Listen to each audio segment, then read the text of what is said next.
Assalamualaikum warahmatullahi wabarakatuh. Perkenalkan, nama saya Eka Putra Mawati. Di sini saya akan menjelaskan materi yang kedua, yaitu tentang Database Management System atau DBMS. Oke, untuk pengertiannya, DBMS adalah sebuah sistem atau software yang dirancang untuk menghubungkan database dengan pengguna sehingga data dapat diolah dengan baik. Beberapa contoh penerapan DBMS adalah sebagai berikut.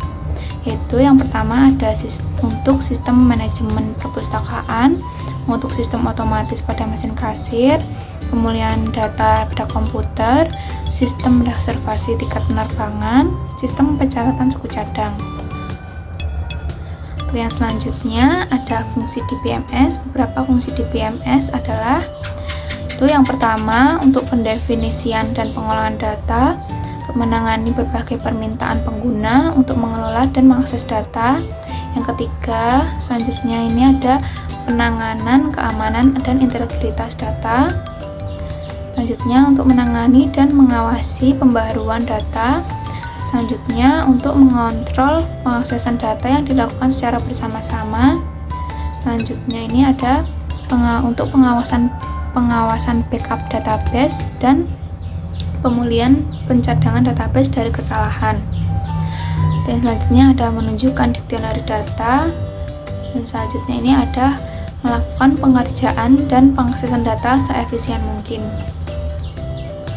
Dan selanjutnya ini ada komponen DBMS. Komponen DBMS yang pertama ini ada hardware. Hardware digunakan untuk mengakses dan menyimpan basis data yang terdiri dari jaringan yang memiliki satu server pusat dan beberapa program pengguna yang terdapat di desktop komputer. Yang kedua ada software dan peralatannya. Software merupakan DBMS yang aktual sehingga mampu menjembatani pengguna dan database. Yang ketiga ada user. User yaitu beberapa orang atau user yang dapat mengakses data sesuai kebutuhan aplikasi dan interface oleh DBMS adalah database administrator, user, dan programmer aplikasi. Yang keempat ada prosedur. Prosedur yaitu mengatur dan mengontrol berbagai jalannya sistem sebagai praktik nyata yang diikuti user untuk mengolah berbagai data. Yang kelima ada data. Data yaitu kumpulan informasi yang dibutuhkan dan juga metadata. Yang keenam ada database manager.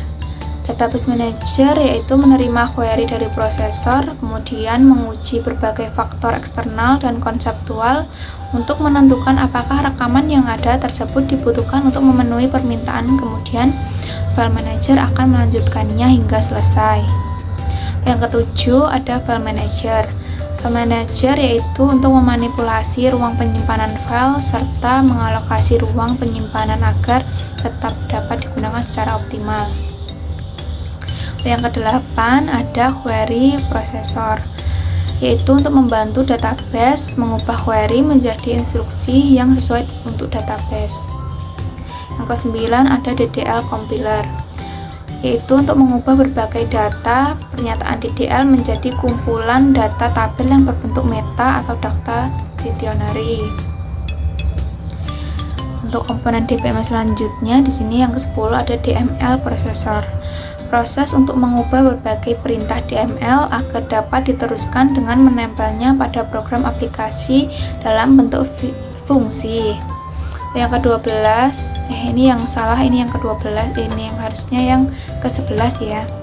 Yaitu dictionary manager, yaitu mengontrol pengaksesan data dan memeliharanya. Dan selanjutnya ini ada macam-macam DBMS. Terdapat banyak macam-macam DBMS yang akan membantu untuk memproses DBMS. Yang pertama yaitu ada MySQL, ada Oracle, ada Microsoft SQL Server, ada Firebird, dan lain-lain. Untuk yang selanjutnya ini ada elemen dalam DBMS. Yaitu ini ada entity. Entity adalah orang, tempat, kejadian, atau konsep yang informasinya direkam. Pada bidang administrasi mahasiswa misalnya, entity adalah mahasiswa, buku pembayaran, dan nilai ujian. Pada bidang kesehatan, entity adalah pasien, dokter, obat, kamar. Yang selanjutnya ada atribut atau elemen data. Setiap entiti mempunyai atribut atau sebutan untuk mewakili suatu entiti. Seorang mahasiswa dapat dilihat dari atributnya. Misalnya nama, NIM, alamat, nama orang tua, agama, dan jenis kelamin. Atribut juga disebut sebagai data elemen, data file, item data, atau medan. Yang selanjutnya ada data value atau isi. Adalah data aktual atau informasi yang disimpan pada tiap elemen data atau atribut. Atribut nama karyawan akan menunjukkan tempat di mana informasi nama karyawan disimpan. Sedangkan data value adalah bejo, mitra yang merupakan isi dari data nama karyawan tersebut. Terus selanjutnya ada record, tuple atau rekaman atau baris, yaitu adalah gabungan dan kumpulan sejumlah elemen-elemen data yang saling berkaitan menginformasikan tentang entiti secara lengkap. Satu record akan mewakili satu data atau informasi yang mewakili tentang seorang atau objek lain, misalnya NIM, nama, alamat, nomor telepon, email, dan sebagainya.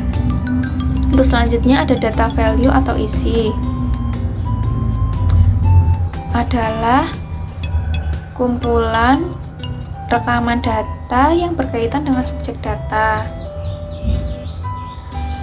Selanjutnya ada kelebihan dan kekurangan di BMS. Untuk kelebihannya yaitu yang pertama ada mengurangi terjadinya pengulangan data. Yang kedua ada dapat mengambil beberapa data dan informasi dengan cepat. Untuk yang ketiga ini ada meningkatkan keamanan data. Yang keempat ada menyeimbangkan berbagai kebutuhan dan membandingkannya dengan skala ekonomi. Untuk yang kelima ini ada data yang diberikan konsisten. Yang keenam untuk pengambilan data yang rusak lebih cepat. Yang ketujuh untuk mempermudah pengambilan keputusan. Yang selanjutnya ada kekurangan di BMS, yaitu yang pertama ada software yang berlaku mayoritas mahal. Yang kedua ada konfigurasi hardware cukup besar. Yang ketiga penggunaannya kompleks.